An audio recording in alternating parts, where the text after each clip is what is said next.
muqdisho waa magaalo ay ku soo badanayaan dhismayaasha apartmentiga sidii bilicda caasimad dib loogu soo celin lahaana wuxuu u muuqdaa mid aan loo kala harin sanadkii 2019 waxaa la aasaasay shirkadda Solio Group ujeedaduna waxay ahayd in la dhiso shirkad casri ah oo maamusha guryaha iyo adeegyada muhiimka ah nolosha waqtigaas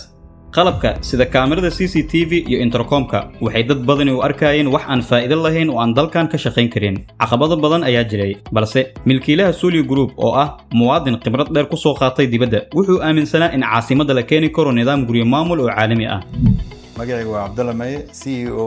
Solio Estate Solio Estate waxaan aasaasnay 2020 waxaanu aasaasnay magaalada markaas baahi ay ka jirtay magaalada Muqdisho waxaa aad ugu soo batay dhismaha apartmentiyada sidaas darteed waxaa loo baahday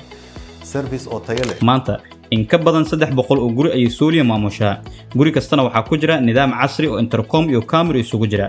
haddaba sidee ayay suurtagal u tahay in boqolaal guri nabadgelyadooda iyo adeegooda hal mar la damaanad qaado aan idin tuso meesha laga hago noloshaas kani waa control roomka Solio Group halkan ayaa laga maamulaa waxyaabaha muhiimka ah ee nolosha maalinlaha ah okay guri walba oo Solio la wareegto shirkadda Solio qalabkiisu waa dhameystiran yahay mooho waa dhameystiran yahay ku wada xiran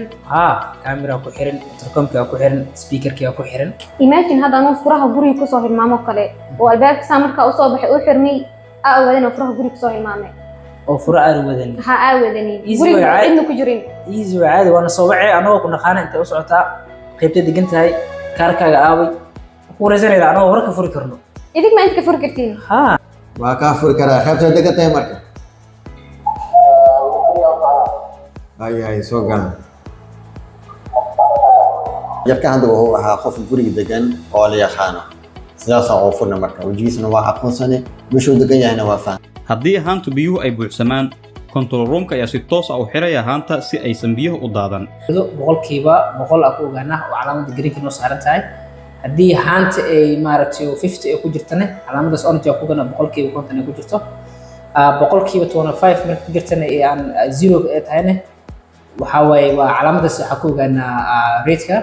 kadib waxa awood u leeyahay diinimada inta ka daari karno intana ka dami karno mid ugu muhiimsan ayaa ah haddii korontada ay go'do ama qof uu ku xirmo weeshka ma jiro wax argagax ah shaashada iyo samiicada ku dhex jirta weeshka ayaa u ogolaanaya in control roomka ay si toos ah ula hadlaan qofkaas una ma weeliyaan inta kooxda gurmadka ay ka gaarayaan su'aal kale qofka ku xirmay